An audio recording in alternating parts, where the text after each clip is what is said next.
Bienvenidos a un nuevo video de RAES. En esta tercera entrega de la asignatura de Derecho Internacional Público, les estaremos hablando acerca de su codificación y aporte de América Latina. De igual forma, del Estado como sujeto de derecho internacional con la ayuda del Compendio de Derecho Internacional Público del profesor Juan Cristóbal Zúñiga. Primer punto, comenzaremos hablando de la codificación y aporte de América Latina. Se entiende por codificación la sistematización de las normas legales miras al logro de la unificación de las bases de los principios comunes. La codificación tiende en general, y en el caso del derecho internacional público, a conferir mayor precisión a las normas legales vigentes.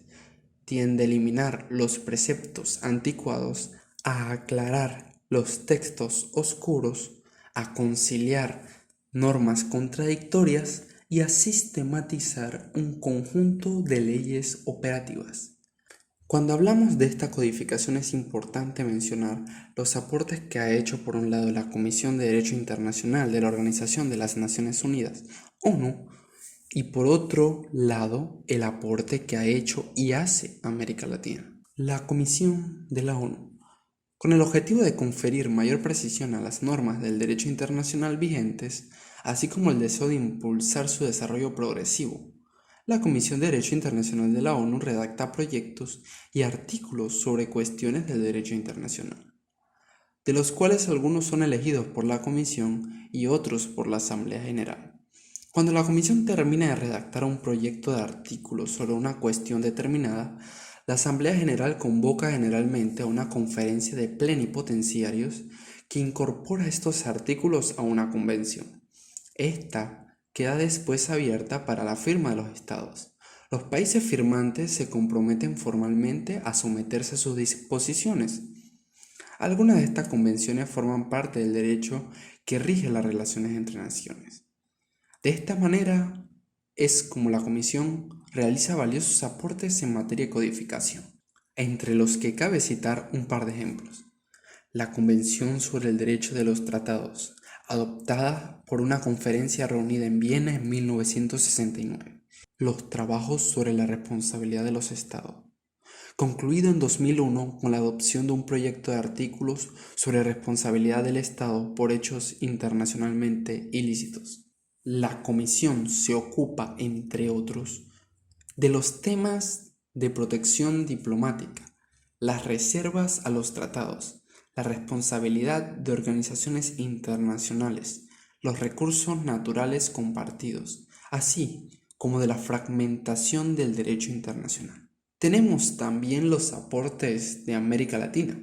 América Latina ha brindado importantes contribuciones al derecho internacional por dos mecanismos principales: introduciendo y afirmando nuevas normas jurídicas y actuando como precursor en la obra de la organización internacional. Las normas jurídicas introducidas o afirmadas por el derecho americano son, entre otras, el derecho a la independencia, a la autodeterminación de los pueblos, la igualdad jurídica, el asilo en una sede diplomática, el principio de no intervención, así como la codificación del derecho internacional para perfeccionar todos los instrumentos jurídicos que guían la conducta de los estados. Aspecto que reviste gran importancia para nuestra disciplina. Por otra parte, América también fue precursora de la creación de una organización internacional de los estados.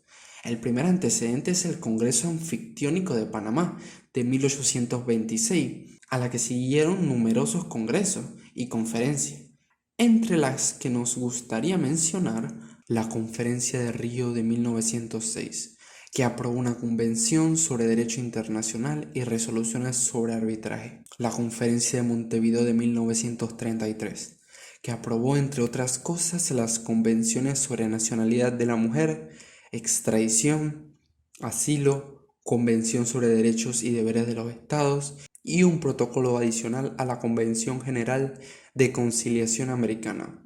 La Conferencia de Caracas de 1954.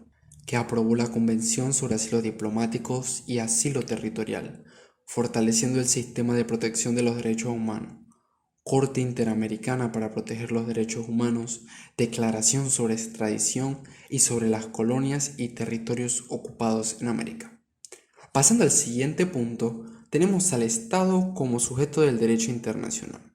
El Estado, tal y como se señaló en su momento, cuando buscamos una definición de derecho internacional público, es uno de los principales sujetos internacionales. Ahora, cuando buscamos una definición de Estado, vemos que existe mucha, pero una de las más difundidas es persona políticamente organizada de la nación dentro de un territorio determinado. Por lo general, se ha considerado en la doctrina que un Estado debe tener elementos o requisitos para ser considerado como tal. Dichos requisitos son territorio, población propia, un gobierno capaz de mantener el control efectivo de su territorio y poder encargarse de las relaciones internacionales de otros estados. El reconocimiento.